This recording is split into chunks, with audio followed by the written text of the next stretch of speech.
Hello, everyone, and welcome to the Golden Astrologer podcast. This is Deb McBride, and I am in the lovely, beautiful, fabulous Escazú, Costa Rica on June 1st, Sunday, June 1st, in the year 2025. May is over. June is here. This is the first day of June. The first week of June is upon us, and we have had the first week of Saturn in Aries. Saturn went into Aries last weekend, and it has been an interesting ride this first week. We've got four things in Aries right now. We've got Saturn and Neptune, as you know, that have recently entered Aries at the very beginning of Aries. And today, Venus and Chiron, which have been in Aries, have met in Aries. Okay, so we've got four things in Aries. I want to say planets because three of them are a planet and one of them is a comet. And that would be Chiron. 4:11 this afternoon, Venus and Chiron met. And I felt that. I felt that yesterday. I felt it very strongly yesterday, but I am a Venus-Chiron conjunction. And if you are a Venus-Chiron conjunction, this is the moment you are going to have what we call a recurrence, which you've heard here before. Not many people and astrologers know about recurrence. It's really important. It's an important part of astrology. The only place I have ever heard it talked about was by my teacher, Michael Luton. And we've read other books. I mean, my colleagues at that time were saying, well, we never heard anyone talk about recurrence. All the conferences I went to, all the astrology events I went to, all the lectures, no one talked about recurrence. And I don't know if Michael created this or he learned this from an older astrologer back when he was much younger, but it reflects what's going on in the sky with your chart. So this would be if you've got a Venus Chiron in your chart, for example, and this could be any planet combination. When you've got something in your chart and it happens in the sky, you're going to resonate to that. And depending on what it is and what it's done in your life, it's going to cause ripples and waves and things. And maybe it's going to be something really good and maybe something remembrances of things past. And maybe it's going to be something complicated like this Venus Chiron. Now, it's not always complicated for me, but this one was particularly complicated. And I think it was compounded by the fact that Saturn has entered Aries. So what I want to say about that is Saturn's already smacked us upside the head with lessons about itself in Aries. And, like I said, and like I've been saying, Saturn doesn't necessarily like to be in Aries. Saturn doesn't want to be in Aries. Saturn has to pass through Aries like other planets do. But this is something unusual because we're getting it at the same time. Neptune is going there for the first time in 165 years. So technically, Saturn and Neptune are conjunct, and they are not exact until next February, but it doesn't matter. They are conjunct. And so, what we are dealing with is this conjunction. Maybe we'll feel things more strongly next February, but Aries is the first sign. It is the initiator. It is the one. It's the leader. It opens the path for everybody else. And when Aries is present with planets such as Saturn and Neptune, we're thinking in terms of those types of energies. And, Saturn is going to teach us things. Neptune's going to erode the old perceptions of Aries and our old perceptions of that area of our zodiac, of our horoscope. But Neptune is more compassionate, empathic, sensitive, dreamy, creative, visual. Saturn is more lesson-oriented, patriarchal, and it's going to show us things that might not be comfortable. And I certainly witnessed that this week. Now, what I want to say about this is Saturn, like I said, is where we've learned lessons, and we've already been whacked around a bit as far as lessons just in a week. What do we know about Aries? We know it's the initiator, the first one, the one that steps forward. We also know that sometimes for Aries, the lesson is take care of yourself first, then take care of other people, okay? Take care when appropriate. If your child is bleeding, you've got to take care of your kid, right? But you've got to take care of yourself, and it's walking the fine line between taking care of your needs, not giving too much energy to everyone else in lieu of yourself. You know, you're not taking care of yourself, but you're taking care of everybody else. And Aries can do that just as much as Pisces. You know, Aries has to learn the lesson about independence and autonomy and, you know, not people pleasing just as much as Libra. So it's important to be that way. Now there are some Aries, and there is some Aries energy floating around that could be selfish. So there's the fine line between being selfish and taking care of yourself, being unselfish and giving to others, but not giving to the point where it hurts you. So, or hurts somebody else. So we want to walk that fine line, and this Saturn in Aries is already rolling out the lessons relative to walking that fine line. What is the lesson you have to learn about, you know, taking care of your needs and then taking care of other people's needs, or your child or your animal or whatever, whoever relies on you? Who relies on you? Maybe your elderly parents, grandparents rely on you, relatives. And so where do you find that place in between taking care of you and taking care of them?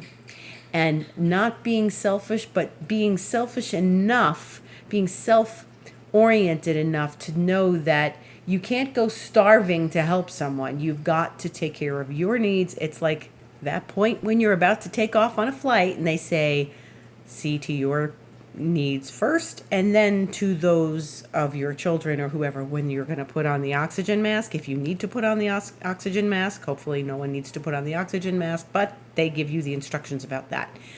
See to your needs first, and then the like kids who can't really do it themselves. Okay, so you got to do you first so that you can help the child and not faint, right? Pass out from the lack of oxygen. My friend uses that on his Make Love to You podcast. It's about self-love. And he says he always uses that as an example. And it's the truth. You know, we do have to take care of ourselves initially in order to be able to help others. So this is one of the lessons of Saturn in Aries. The other lesson is, there's more. There's going to probably be 100 more. But this week has already shown me that we need to manage our anger. And we need to be aware of our anger, aware of what triggers our anger, conscious of what triggers our anger, and dealing and taking responsibility for our anger. You know, people think Aries is automatically angry. Everybody's got anger, everybody, but it might show up a whole lot when the planets tend to be in Aries more than in other signs. Like I said, we've got 4 things in Aries right now. So there's nothing like floating through there like the moon. We have Venus and Chiron and Saturn and Neptune, and they are also bringing us, not just Saturn, they're all bringing us this lesson in managing our anger. And when it's appropriate to let it out, and when it's appropriate to take it home and deal with it. And I don't believe that we should not get angry, and we should never get angry. That's just unhealthy. That's going to back up in your body and cause health problems. That's just not going to be good.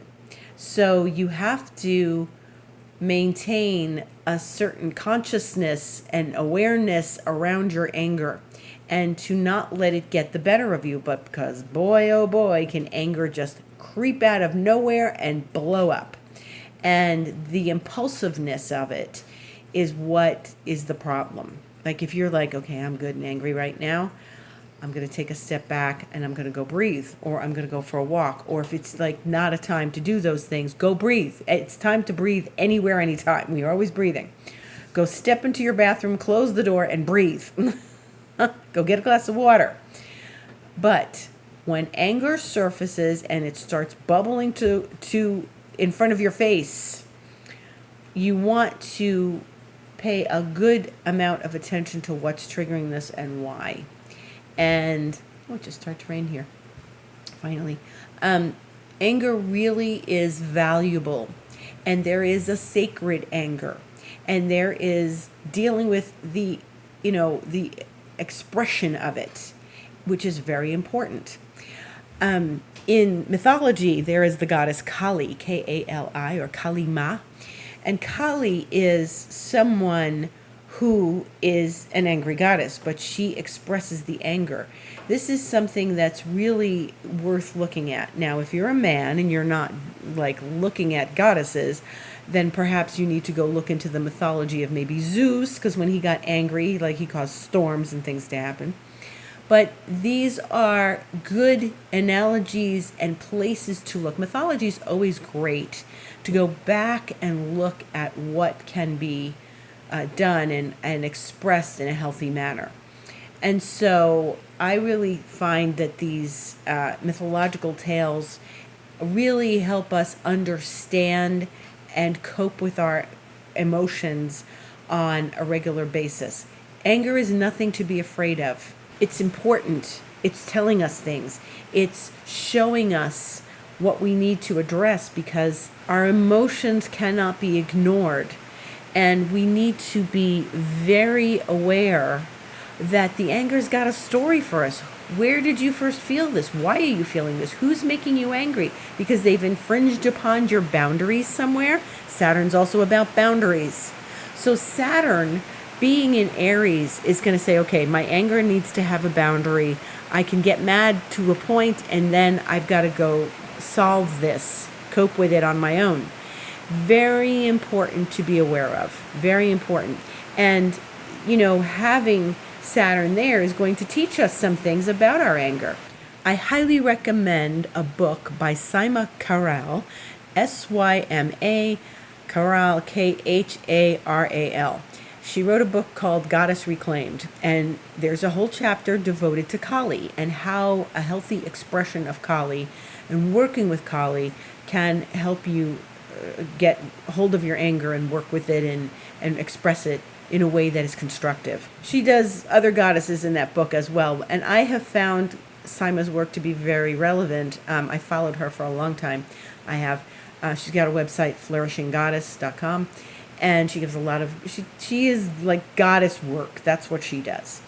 And so some of the other healers I work with also deal with the goddesses. And, I've been in this class Femme Fatale with Melanie Layer, and she talks about the divinity within. And we all have divinity. Everybody, male or female, we all have divinity.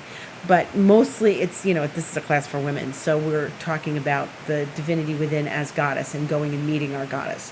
And so these mythologies really help, I think, because they're a story outside of us, and they show us how to navigate these emotions. And, going and expressing them in a nice, healthy way. And I don't always think that pounding a pillow is the nice, healthy way. Maybe sometimes it is. My late partner used to say he thought that just enraged us more.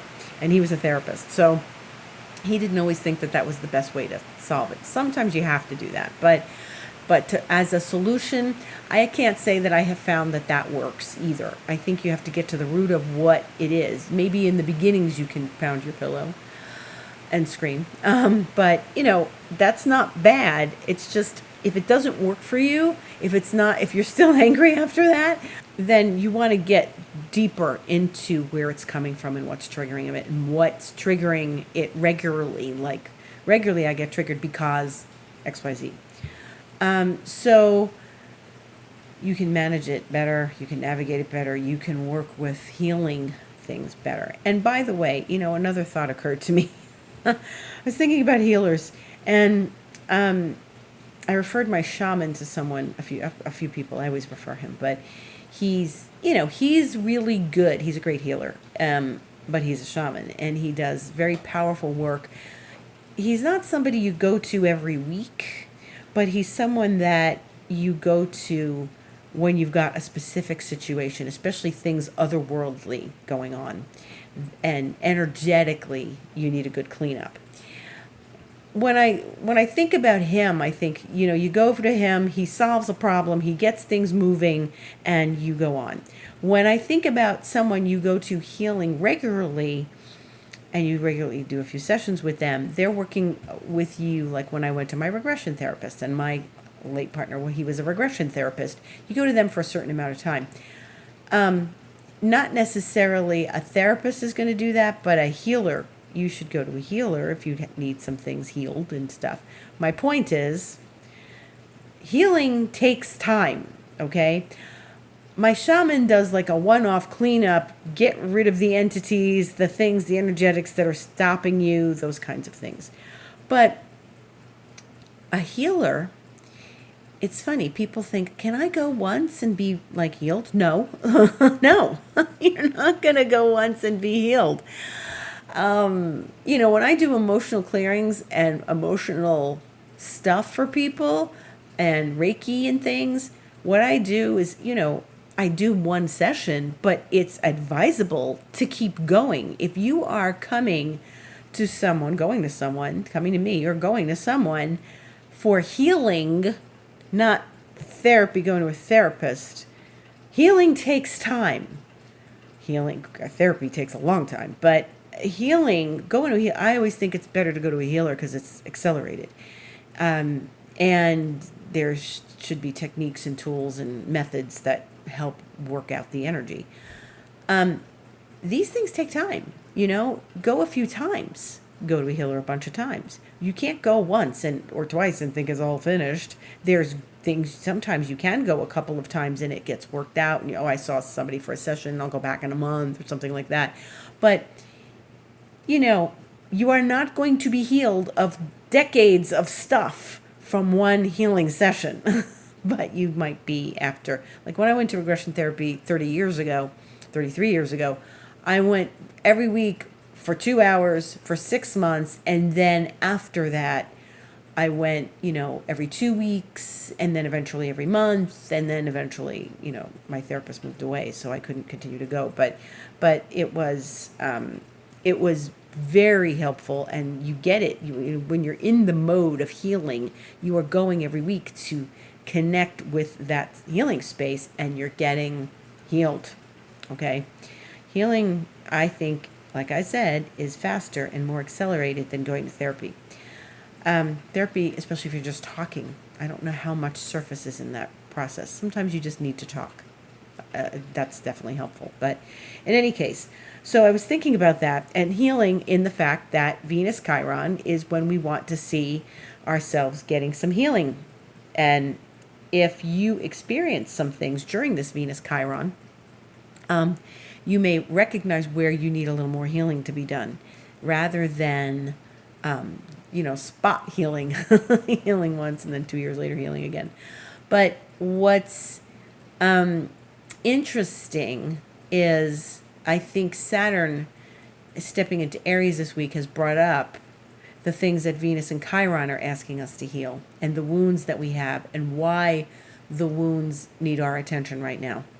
So Venus and Chiron are asking us, like, okay, what are you looking at right now that needs some healing, and what is it that you need to work on in this moment that's going to get you to a better place, that helps you manage your anger, and manage your emotions, and heal your anger, and have your boundaries, and everything I just described, So I think Venus and Chiron are going to bring that to our attention, along with Saturn, all that Aries stuff that's going on right now. Every sign needs its healing and its type of healing. So we have to be aware of that and be conscious of it. Interesting week ahead, because we'll get more of the same. Now Venus and Chiron will be finished after today, and we'll be moving into more understanding of the energies of Saturn and Aries with Neptune in Aries. Venus is going to leave Aries this week.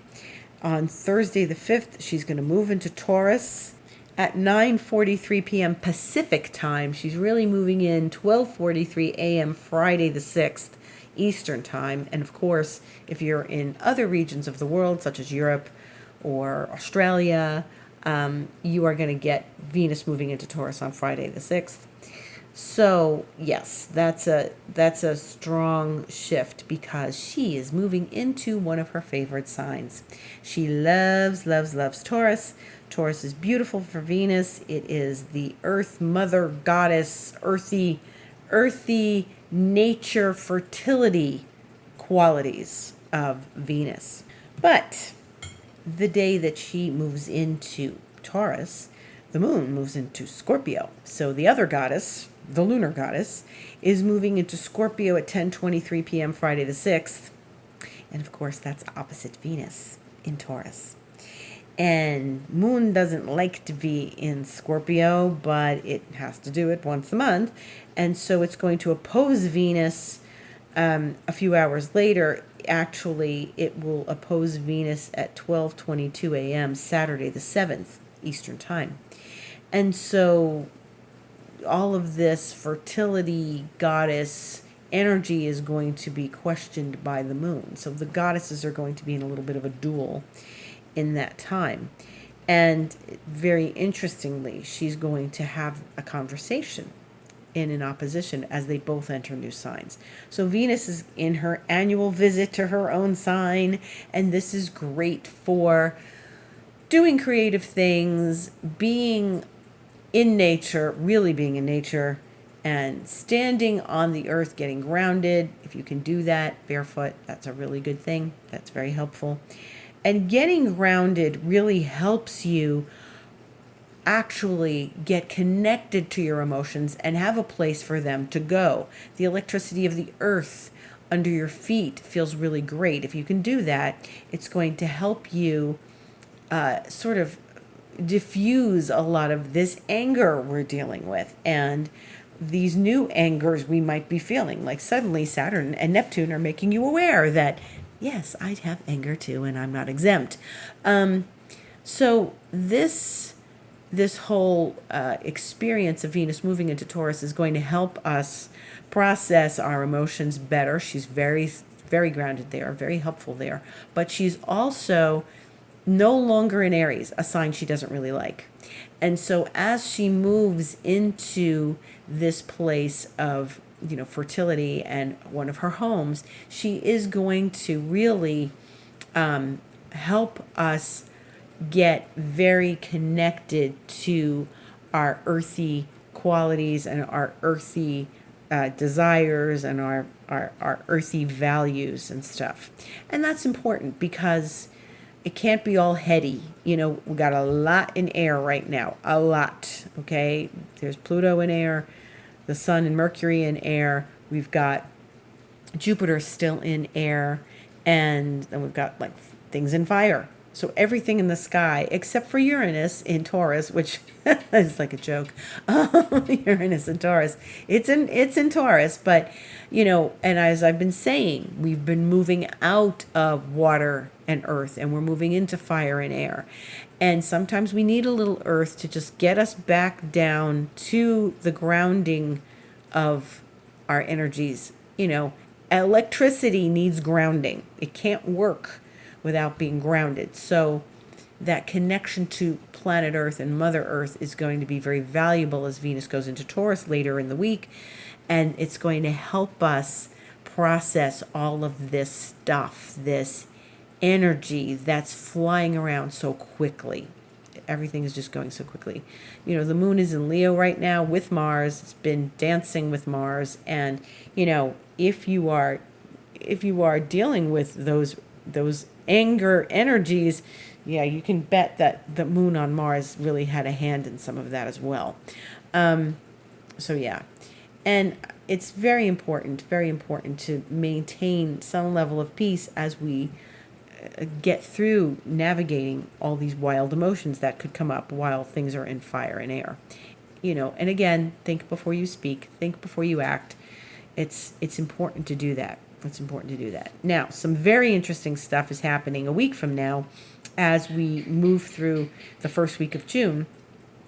So Mercury, planet of communication and writing, speaking, networking, dialoguing, all good things like a Gemini energy would be, is moving out of its own sign and moving into the sign of Cancer.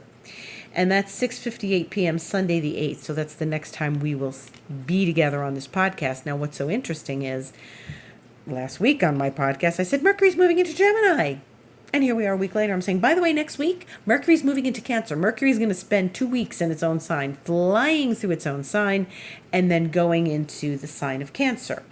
So that's going to be more water in the sky, because we don't have a lot of water in the sky right now because everything's left Pisces. And so that's going to help us process emotions too, because, Cancer's not exactly communicative. If they are not communicative people, you don't know what's going on with them. You have to guess, read their mind, read their field, read their cards to get a sense of what's really happening for them emotionally. Even though they're a water sign, they don't necessarily give it over. So Mercury could help with that situation. But right before Mercury enters the sign of Cancer, it's going to make a conjunction to Jupiter in its own sign of Gemini, Mercury's own sign of Gemini. Mercury and Jupiter will meet in Gemini for the last time at 4:12 p.m. next Sunday the 8th. And that's going to be it for the next 12 years, because Jupiter's leaving Gemini and going into the sign of Cancer, just like Mercury. So Jupiter's not going to come back to Gemini for another 12 years, but Mercury is meeting it at the end of the sign, stepping into Cancer, and then Monday, the 9th of June, Jupiter is entering Cancer at 5:02 p.m. So that's a week from tomorrow. But that's important because it's a year-long cycle. So we've had Jupiter and Gemini all this time. It's very important to pay attention to this because we are starting a whole new year ahead for Jupiter, who has not been in the sign of Cancer in 12 years. So why is this important? Well, it's always important because Jupiter's changing signs. So once a year, Jupiter changes signs, not like Mercury every few weeks, but Jupiter is changing signs and going into Cancer, and that is where Jupiter is exalted. We like Jupiter in Cancer. Hurrah. So this is good for the Cancerians out there, the Capricorns, the Libras, the Aries. Jupiter is going into Cancer. Hurrah. And we all will benefit from Jupiter in Cancer. Where is Cancer in your astrological chart? Where do you have Cancer? The beginning of Cancer. And that is going to show you where Jupiter's going and where Jupiter is going to give you information and good luck and fortune and abundance and expansion. This is the last full week of Jupiter in Gemini that we will have for the next 12 years. So if you have planets at the end of Gemini, you'll feel this. End of Sagittarius, you'll feel this. Virgo, Pisces, you'll feel this. But this is the end. Jupiter's leaving. Jupiter's going into Cancer. And so when I say that things are moving into more air and fire, we have to balance the elements, and this is going to help us balance those elements with Jupiter and Cancer. Now, that doesn't mean that we're all going to be like grabbing our tissue box and wiping our eyes every day. It means that thankfully we will have some watery element going on to balance all this other stuff and to open our hearts. Jupiter in Cancer is great for opening your heart. Opening up, not hiding behind your emotions, and feeling things. So if it's been a little bit of a bumpy ride already with Saturn in Aries and dealing with anger, or Neptune, suddenly anger is bubbling to the surface. Yeah, Neptune. It's like a volcano. Yeah. That's going to help us with Jupiter in Cancer. Yes, Jupiter squares Aries. Jupiter in Cancer will square Aries. And Saturn and Jupiter will make their last square to one another. Remember, they started squaring each other last year from Gemini to Pisces? That is an interesting thing because that was like 8-10 months ago. And now they're going to finally, I remember last year talking about it on this very podcast, that it's a really long time that we have to wait till Jupiter and Saturn are going to square one another again. And the 15th, in 2 weeks, on Father's Day in the U.S., or maybe it's Father's Day universally, but Sunday the 15th, that's when Jupiter and Saturn are going to square each other for the last time. So we've had a bunch of that happened last year. They haven't squared each other since last year. They did it twice last year in the Pisces where Saturn was and Jupiter in Gemini. Now we're moving into the next realm for them. So that's the cardinal signs rather than mutable. Cardinal are the initiators. Cancer, Aries. So big stuff. Jupiter's changing signs. This is one of the planets changing signs this year, the bigger planets that have longer cycles. So it's important to pay attention to this. Watch what happens as we get closer to Jupiter in Cancer. We're all going to start wanting comfort foods. That's one of the things that happens with Jupiter in Cancer. We start wanting all the things we associate with comfort. Mashed potatoes, spaghetti, hamburgers, French toast, pancakes, all the juicy, delicious things that come with comfort food. So if you start wanting comfort food, you know what's going on. Obviously, Jupiter in Gemini is more cerebral. So it's not thinking about that. It's like running a race. When we slow down and we go with that Jupiter in Cancer next week, it's like, oh, okay. For some reason, I want a hot chocolate and a big plate of mashed potatoes.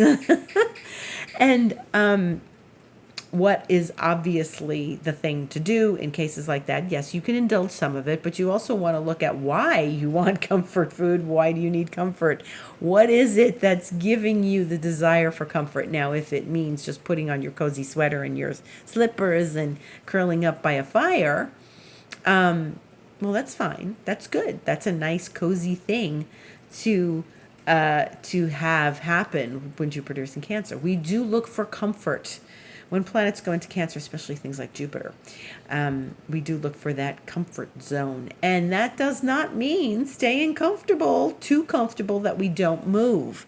We do want to expand and stretch your comfort zone. What are you comfortable with? What can your nervous system handle? What is your nervous system's limit? And maybe we're going to find out more of that with Jupiter squaring Saturn. What is the limit of your nervous system, and where do you need to push past that? Where do you need to really expand so that you can embrace abundance? Because that's one of the reasons we want to expand. We need to embrace abundance. We need to embrace things that are going to help us in our, live our lives. Abundance is a good thing. Jupiter in Cancer can be abundant. So the thing is to not gain weight when Jupiter's in Cancer.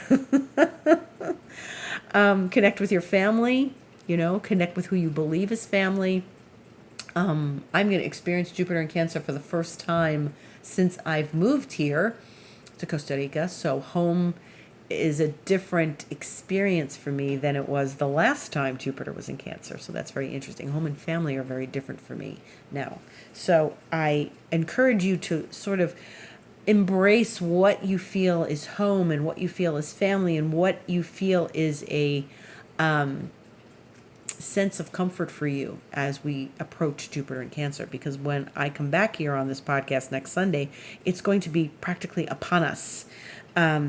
It's going to really, 24 hours after that Mercury meets Jupiter and then goes into Cancer, Jupiter will be following Mercury doing the same. So they've caught up to one another.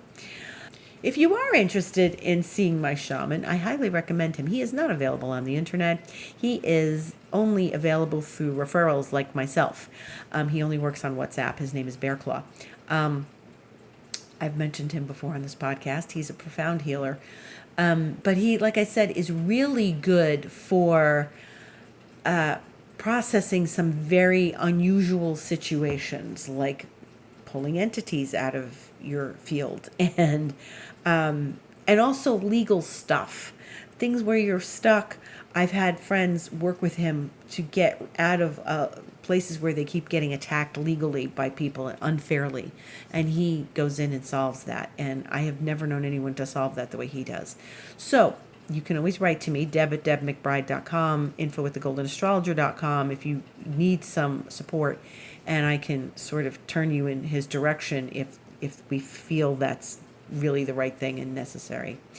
I also invite you to write to me and tell me your experiences astrologically, what you're feeling as Saturn and Neptune have entered Aries.